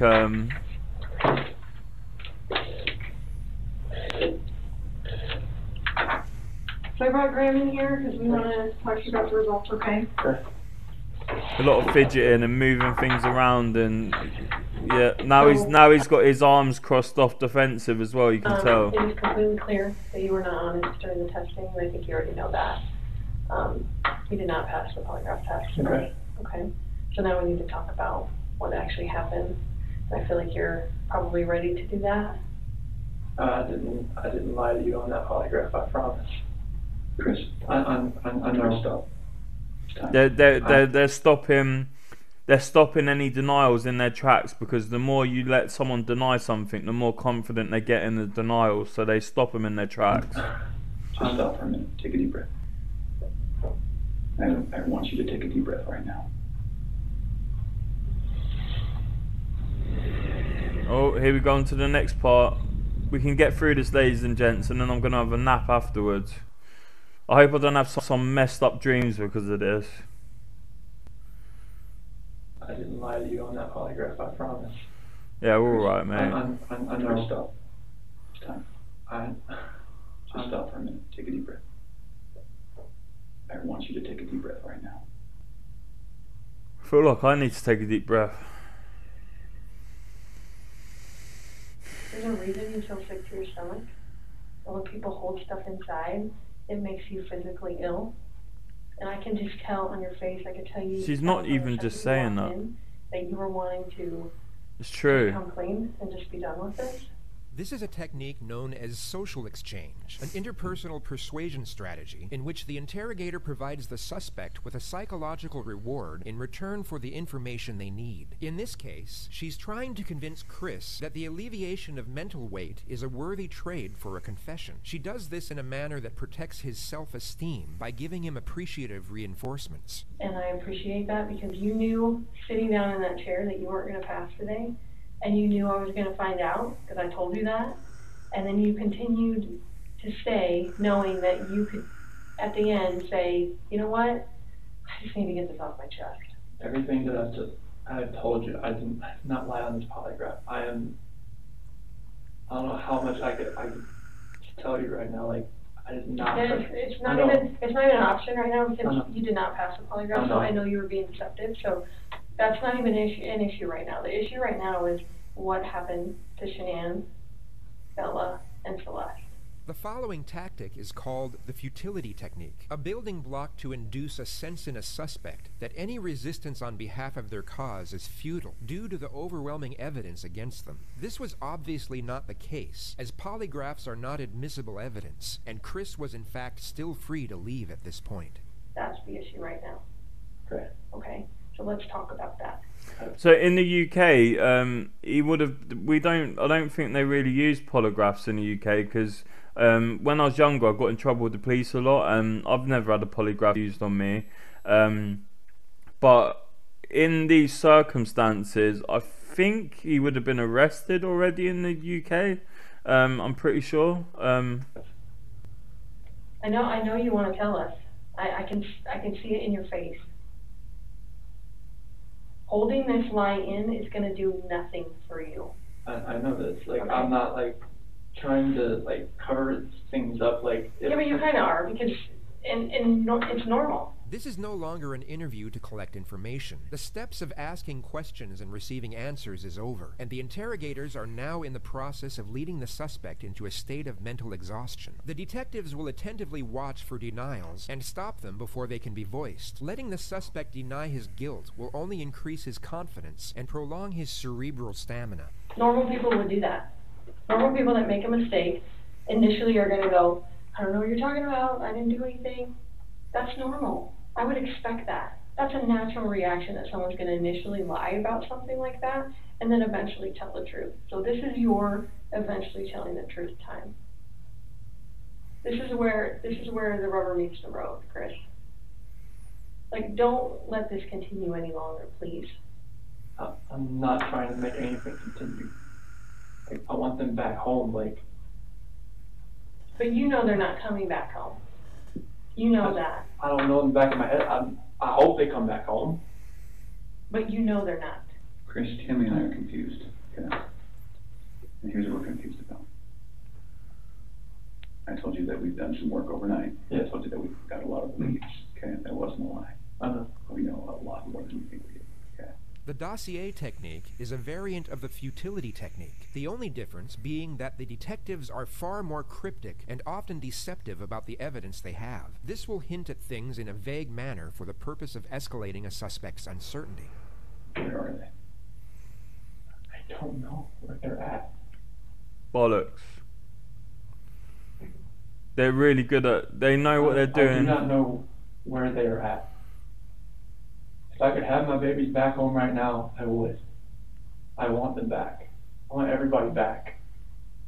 That is the God's honest truth. Although the detectives want to intensify Oh, you're gonna have to answer to God for what you just did. Not just what you did, but what you just said. Like I believe in God, and I very rarely say anything along the lines of I swear to God or whatever, because man, you're literally swearing to God. You got to answer for all that stuff, man. He's gonna have to answer for all these heinous crimes. Wow, like I would not want to be Chris on Judgment Day, I tell you that God's much. honest truth. Although the detectives want to intensify Chris's psychological stress levels, they do not want him to become reactively agitated, as this could lead him to objecting and resisting every step of the way, Getting and a the interrogation lawyer. will never get off the ground. It also significantly increases the chances of him requesting legal counsel and ending the interrogation outright. This elicits the interrogator to change approach and utilize what is known as the ego-up technique, where the detective will build on the self-respect of the suspect through positive reinforcement. It is very surprising to me, and it warms my heart that you're the type of dad who can pack a bag in the morning, and you know just what to put in there. You know just what to put in there as a backup in case they have an accident. Okay, you know what the clothes to put in there. You know what they have for breakfast. You know what they have for a snack and a dinner and a nighttime snack. You can tell me the book you read to your daughters. Okay, I know you love them, but you aren't here today lying about something else. So we need to talk about that. Okay. That's your daughter. I know. And this is very good. Keep I saw her, took my breath away, and I never thought in a million years that could happen. I know. I never felt that way about anybody in my lifetime. Mm-hmm. I'm not proud of it. She accused me of it. I denied it. I cheated on her, and I feel horrible for it. Like, she was pregnant, and Oh, I wonder if Shanann found out about him cheating on her and confronted him about it, and then he flipped out. I'm so curious at how it went down. I don't really want to know the details because it'd be disturbing, but like I'm curious, like almost morbidly, about like what exactly preceded him actually physically committing those acts. Like they like because I don't want to believe he just cold-bloodedly went up and just did it to them unsuspectingly. Like most people, there'd be a breaking point or some kind of snap. It was. I don't want to. Oh, it's really sad, you know. You're doing a good job. This is the Chris that I knew would come out today. This is the Chris who tells the truth because you're a truth teller. These detectives are in simpatico, if that's the word. Like they're so like in tune with each other, and they know they're taking turns and in a really professional way. Like it's masterful watching them do this. I don't think this girl did anything to hurt anybody. You leave her out of it. Okay. Get back to your wife and your daughter. Oh, they're leaving her out of it now, but in the future, it becomes very, very suspicious whether she may or may not be involved. I'm not saying anything. Don't sue me. But like, yeah, if you look further into Nicole Kessinger, it's very interesting. Let's just put it that way. Okay. Where are they? That I do not know. That was what I was holding back. Like I didn't know like what I did. I know, Chris, in the interview today, you weren't asked about infidelity. You were asked about. I was holding back from last night. That's not why you failed today. That's not how that works. Here's the challenge that we have. We knew about Nikki, and so we didn't need to ask you about her in the polygraph. We just didn't need to because we knew, okay? And so that's why we didn't ask you, because we already knew the answer, okay? We're very, very worried about your daughters and your wife. I am too. This should have been the happiest time of your marriage. Okay? You and Shanann. This should have been the happiest time. She's making a little money. She's making good money. You're making great money. You both have a job. You have beautiful kids. You have a beautiful house. You're in Colorado. Clean air, good people. Okay? And on top of that, you look pretty good now. You're pretty fit. Okay? This should have been a time in your marriage where you guys were happy and thriving and productive. He had it all. He had it all, and then just because of his infatuation with this other lass, that's what it seems like when you look at the whole case. It's like this is all because he just wanted to run off and have a new life and shirk off his responsibilities and his old life. But he had his old life that he has destroyed is what most people dream of. Like I'm sitting here alone, like with no friends or family to speak of, really. Like not real like in contact with anyone. I would kill to have the life that he had, to have a beautiful wife, beautiful children, a baby on the way, a nice house, you know, like, and it's offensive that he would just go and destroy something like that, like it. And from the social media videos I've seen of Shanann, she seems really nice, like a loving mother and a loving wife. I don't know what it was like behind closed doors, but like, you know, like it's just abhorrent what he's done, and it seems like he's done it just so he can run off with this other lass. Like it is just disgusting. And on top of that, you look pretty good now. You're pretty fit.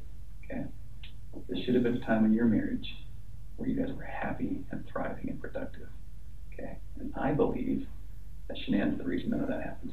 This is called the how and why solution, a technique that allows the suspect to admit a lesser act and blame the victims, while at the same time minimizing the crime and motivations of his actions. Ah, okay. I believe that she's a controlling person.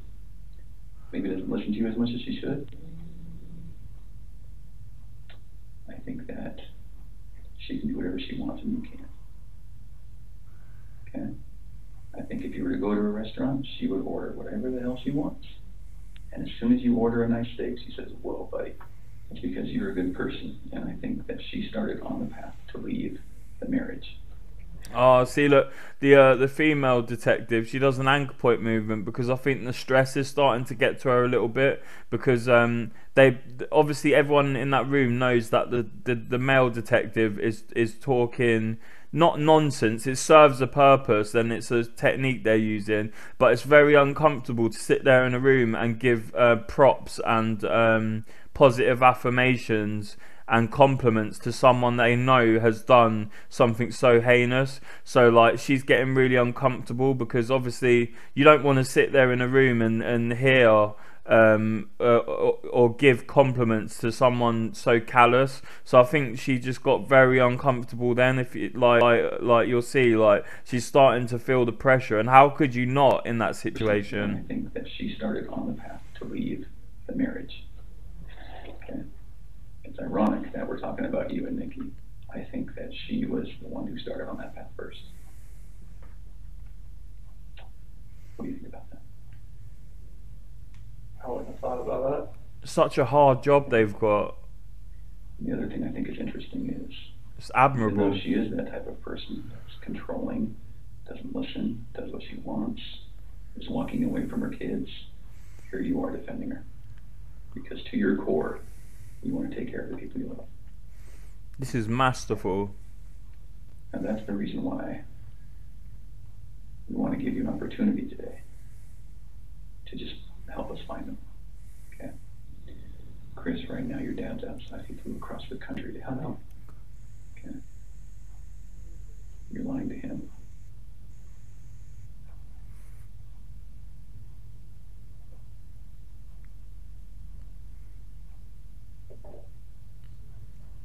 You're lied to everyone you talk to. And they all bought it. Will you please help us find your babies? I want to find them. I've told you over and over, I want to find everyone. He's doing that weird You voice understand thing. that some of this just doesn't make sense to us. How is it possible that a woman and 2 kids are just completely gone off the face of the earth? I promise you, I have nothing on my hands I did nothing to those kids or her to make them vanish. As the interrogation goes on, the constant and relentless psychological pressure essentially puts Chris at the edge of his ability to function cognitively. It's a slow Doing and it to methodical me. process of breaking down his resistance while maintaining a balance of pugnacious and reassuring psychological techniques. Pugnacious, let's see what that means. Yeah, it's wearing me down, man. Damn, like, this is incredible. What does pugnacious mean? We'll go back, don't worry, I'll go back in the video. Pugnacious, eager or quick to argue, quarrel or fight. Eager, quick, so I suppose defensive. But man, it's wearing me down. Goes on. The constant and relentless psychological pressure essentially puts Chris at the edge of his ability to function cognitively. Oh yeah, it's because I'm analysing. I'm not just watching the video. I'm analysing it and commentating. That's why it's tiring me out so much. It's using different parts of my brain rather than just passively watching it. It's a slow and methodical process of breaking down his resistance while maintaining a balance of pugnacious and reassuring psychological techniques. Like I'm trying to imagine being Chris in that situation while simultaneously imagine being the detectives, while trying to keep note of all their cues, and it's just it's exhausting, man. It's mentally exhausting. But like obviously that is nothing, like me being mentally exhausted watching this video is nothing in comparison to like the tragedy that's happened. And it's like, I mean, it's like the least anyone can do is sit there and pick this apart, and you know, like this, I think this needs to be this case needs to be picked apart as much as possible, because it's so important that people recognize the tragedy that's happened here, and that Chris is held accountable for it, and that his character is picked apart and really put on display, because it's disgusting. Like this is absolutely disgusting what's happened. And like I feel like the true crime community is good, because basically like everyone is learning about how these cases work and the type of people, and it might be giving people real tools they can use in real life to avoid dangerous situations or dangerous people, or figure out what's going on around them. I just see the true crime community as not just like macabre, morbid interest or curiosity, but it's real educational, valuable content that serves a purpose in society. and I just think there's something weirdly beautiful about the community, which is a strange thing to say about something so dark. But yeah, no, I think this is important. This is what we're doing right now is important. I think I really do. I'm gonna stop babbling now. I just find it hard to hear you talk about just having this emotional, conversation with Shanann, and you're bawling and crying together, and you have not shed one tear in 2 days that you've been here. Not one. Good point. Help me understand that, because I don't get it. These are your baby girls, and you have not shed one tear over them not being around. It's a good point. Chris, I lose my 4-year-old in the store for 10 seconds, and I start to go panic. I have not seen any of that from you at all. Help me understand that. I love those girls. I would never do any just because I haven't shed a tear. Like, he instantly tries to like act as if he's like upset, like out of nowhere. He wasn't talking like that before. I have not seen any of that from you at all. So he starts Help doing me it. Understand that. I love those girls. I would never do any just because I haven't shed a tear. No, that's weird. Is that weird? Don't look into that like I don't love my Well, kids. I tell love me, my wife. explain to me. You're crying with your wife that you're leaving her, Yeah. but you don't cry that your 2 little baby girls. I'm hoping they're still around somewhere. I'm hoping they're still somewhere. In the next moments, you will see step 7 of the Reed interrogation technique known as the alternative question, where the suspect is given an alternative and far more morally acceptable choice for what happened. Chris, did Shanann do something to them? No, I don't know. I'm serious. I have no clue. No, you would have known, because they didn't leave the house. Isn't it so amazing to know that both these detectives know this Reed technique in and out, through and through, and they both know when to initiate the each cue. Like they're working in simpatico, like they're working together. It's like an orchestra. It's so amazing to watch. Like that, they're just masterful in what they're doing. They ramp up the pressure. They act all nice. And like they're just, it's just so interesting to watch. I find this stuff fascinating. Chris, did Shanann do something to them? No, I don't know. I'm serious. I have no clue. No, you would have known, because they didn't leave the house. Did Shanann do something to them, and then did you feel like you had to do something to Shanann? They were at the house when I left. They were there. They weren't there. They didn't leave. They vanished. They were there. The only way they could have left is in your truck. Did Shanann do something? Something happened in the house that you know about. We know that something happened to all 3 of them. But I want to know, did something happen to these baby girls first that you had to take into your own hands and deal with? You had to clean it up for Shanann. Chris, you gotta tell us. There's something that happened to these baby girls. Look at them. I know. Before you came in, I was watching videos. Virtue signaling.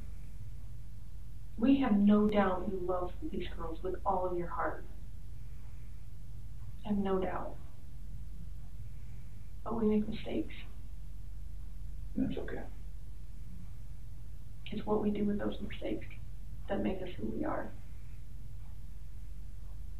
They're almost taking on a parental role right now. It's interesting. Right now, what do you think about it? She couldn't have.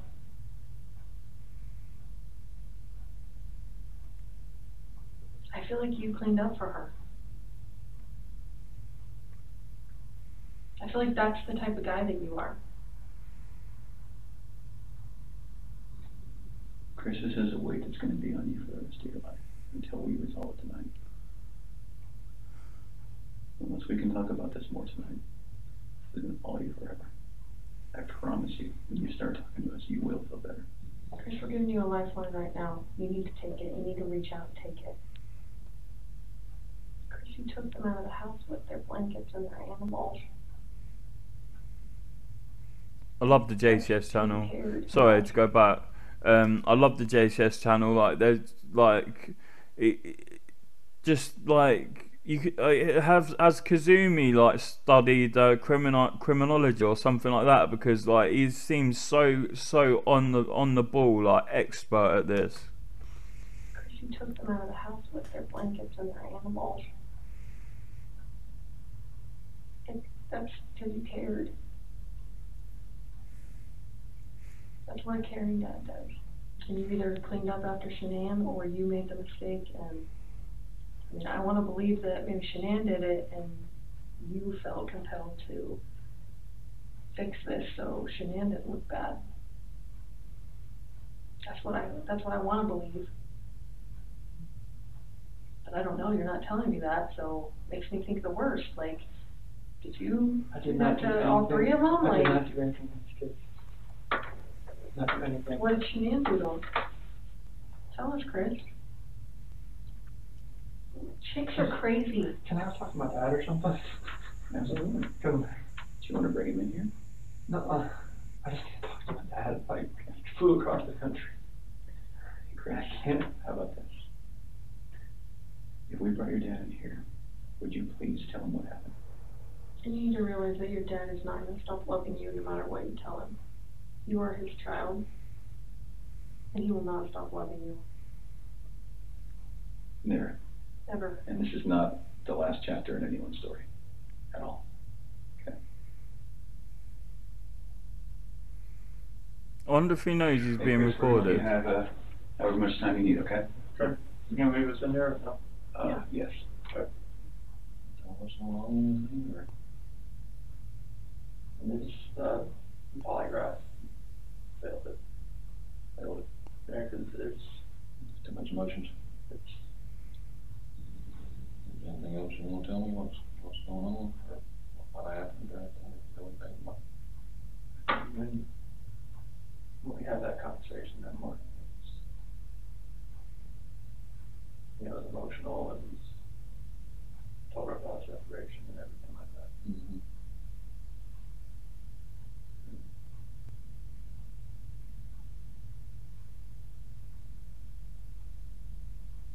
What happened after that? I mean, I went downstairs.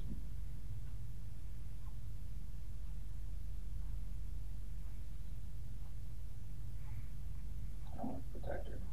What? I want to protect her. You don't want to protect her? I don't know what else to say.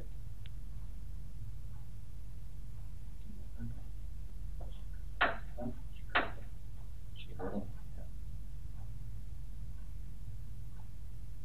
And well, no, I doubt not her. You hurt her?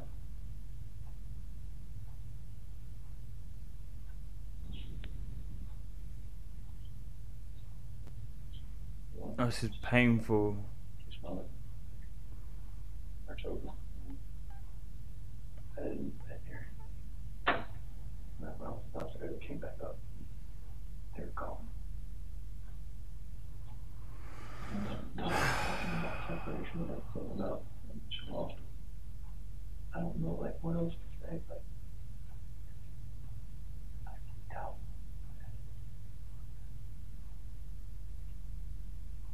I was like, I heard like a little commotion upstairs, but I didn't think anything of it. Mm-hmm. And then we went back upstairs and she was There, I could see like she was on up. choking her for that. She was yelling. They're blue. Both of them. Yeah. She choked both of them with that. I freaked out when she hit me.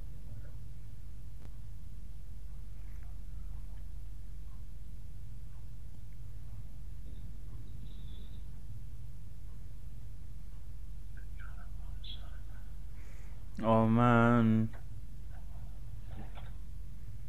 Oh my gosh. I think his dad genuinely believes in God. I think, oh wow. Imagine being him in this situation right now. He wants to support his son. Like, oh man, this is just so painful.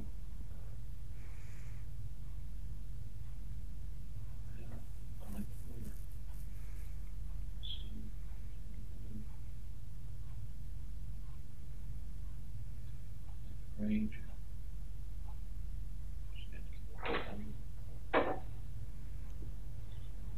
What's that?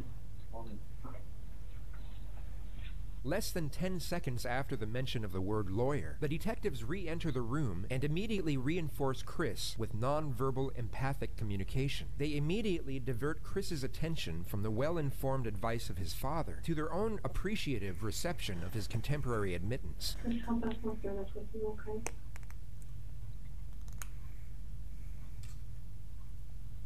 Will you tell us what you told your dad? She was remembered. I talked to her. Freaked out. I ran in there and got on top of her. What'd you do? She blew. That was my baby. That was my kid. What happened? Something hurt. Where's your name? So he not only killed his wife and his kids, he's now killing her character and assassinating her character, which is even worse.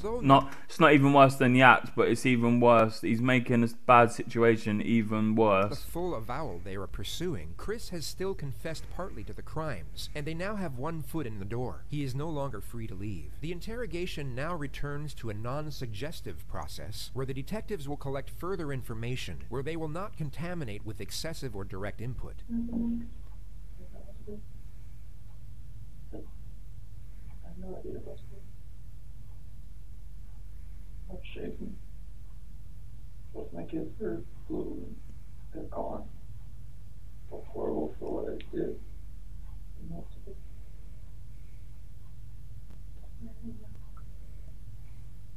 Did the hard part. When you left, you told us where they're at. You have to get them out of the cold. At that first location I went to that day. I don't know what to do. I know. I didn't know what to fucking do. Like none of this made sense. Why would she hurt my fucking girls? I'm sorry. I know. I know you are. I know you came in today to do the right thing. Where'd you put them? Put them out there. In the truck. Did Shanann fight back at all? You did that? The rage that I had after seeing that, not much. I didn't know what else to do. I know what you did. I know. I didn't know what else to do. I was so scared. I know. It's like, my wife just did this, and I just did that. What do I do? Right. You were in a tough spot, and I think, what can you do, right? Sometimes your body just kind of takes over and...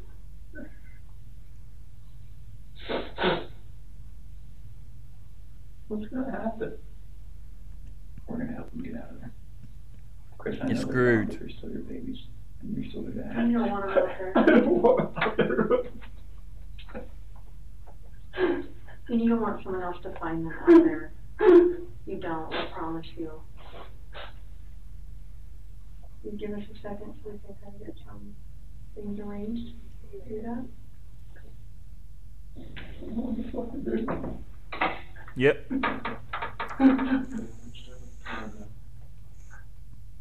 This is just fucking horrible.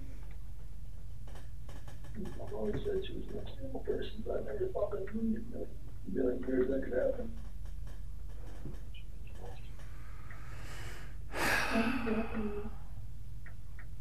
Why did this happen to those two little girls? Trying to play the victim now. This is disgusting, man.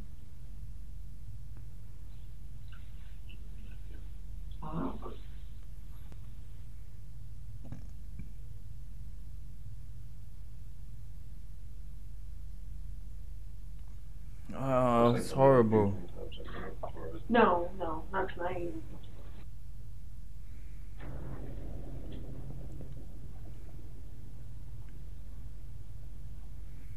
Whereabouts? Just Shanann and the girls. Shanann right there.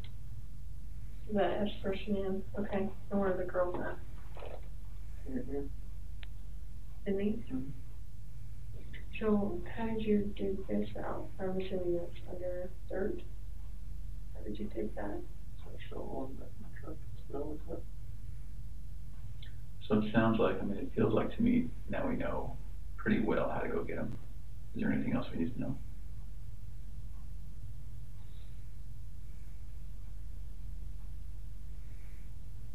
I mean, like, I'm not even really commentating because there's nothing to say. Like, it's all laid out to bear. Like, there's nothing really to say, man. Apart from it's disgusting. That's the only thing I can think.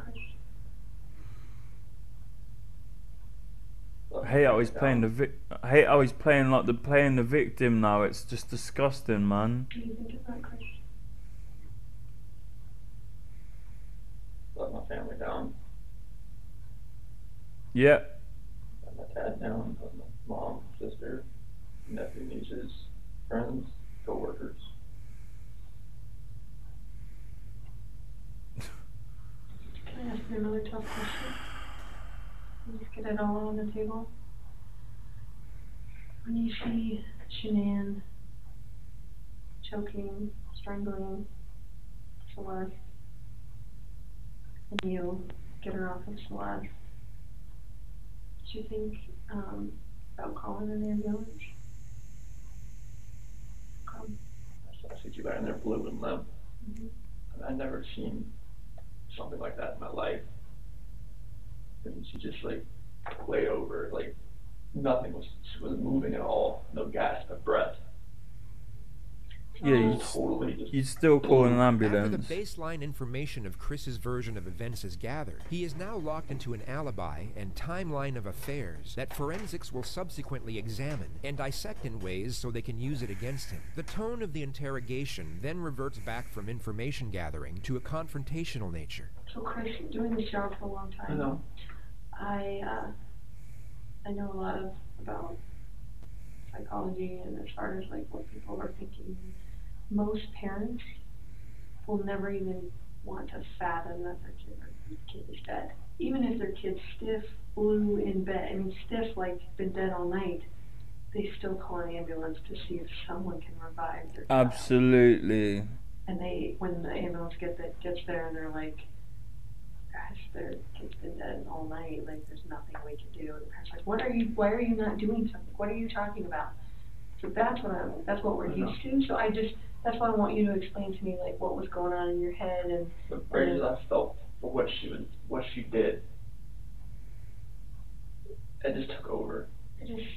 I would hate for Shanann to get a bad rap if she didn't have anything to do with it. You know, it's not fair. I know. It's not fair. There is no technical term for this approach, yet it's a clear attempt by the detective to interconnect to the suspect's sense of morality, which is always under the assumption that they have any. Like enough bad stuff has happened. Like we need to stop the bad stuff from happening. So you want to tell us the truth? That is true. So you're good with the public knowing that Shanann killed her daughters? I did not hurt these girls. Are you okay with the public knowing that Shanann? Yes, because I did not hurt these girls. Instead of saying my girls. Are you sure Shanann didn't catch you? No, my God, no. Don't get mad. But what it looks like is that you found a new life, and the only way to get that new life was to get rid of the old life. Yep. That's exactly what it killed is. these girls before their mom came home, and then killed Shanann. It's exactly what happened. We're kind of left. That's what we have to believe, because it just doesn't make sense. I mean, to her point, if I walked in and my kid was decapitated, I'd call an ambulance, right? So knowing there's no hope. It just doesn't make sense. It just doesn't add up. You see how masterfully they put the pressure on all this time, and then he cracks with a partial admission, and then they build up, and then they let him dig himself as much of a hole as possible and give him enough rope to do the proverbial, and then boom, that's when they've got him in their sights, bang, they initiate like all these direct confrontations, but they're still doing it in an almost like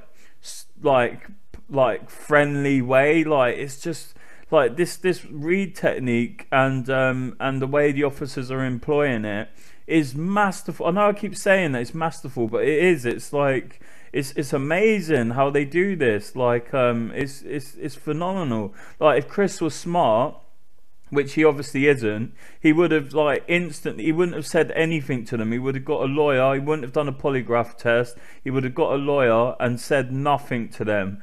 And he would have had a much better chance in court at the defence putting across the argument that Shanann did it. And maybe even possibly getting a self-defense argument going. But Chris is just, he's just dug himself a hole and he can't get out of it. So either you're this monster who says, I just want this young, hot girlfriend, so I'm going to kill everyone and hope it works out, or something. So I think we're very, very close to the truth, but not quite there yet. So if you're not that monster, I'm not a monster. so what's going to happen when their cause of death comes back to you for the girl? It's not going to. Okay. You sure? I'm 100% positive it's not going to come back to me. And what happens when a coroner looks and says, sees your fingerprints on their neck? It's not going to be my fingerprints. Okay. What's it going to be? It's going to be Shanann. Why take their bodies out of the house and bury them? I was scared. I didn't know what else to do. Okay. Nothing was gonna, I didn't know what to do. Yeah. I honestly didn't know what to do. Scared of what? Scared of what everything was gonna look like. My 2 babies were gone, Mm-hmm. and I just did that to my wife. And I was the only one left in the house. What do you expect is gonna happen? Yeah. Pregnant wife. It looked bad, right? It looked, I mean, this was a nightmare. Yeah. Okay. So he took 4 lives. Yesterday when you were talking, and again, this is before we kind of got to this moment today, you mentioned that we were talking, you said, I don't know where they are, and then you said something along the lines of, whatever happened to them, this act of pure evil. What did that mean? Good question.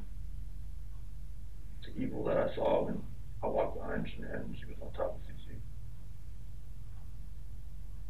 And I felt evil right into Shanann.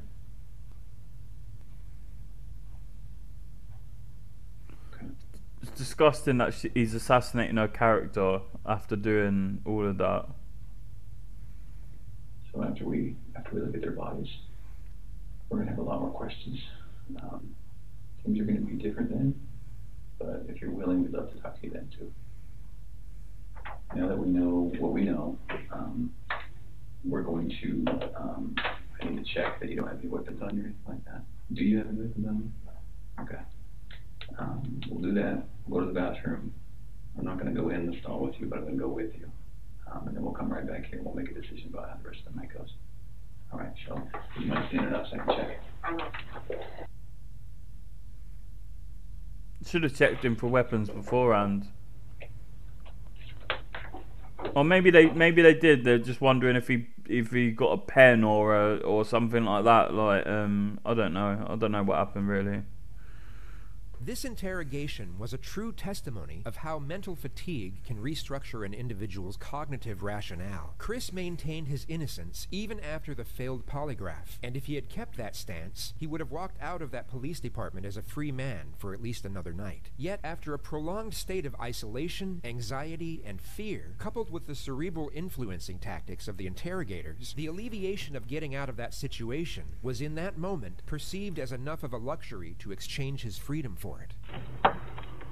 Wow. Chris, come stand up for me. I'm going to have you face that wall. Lift up your hands.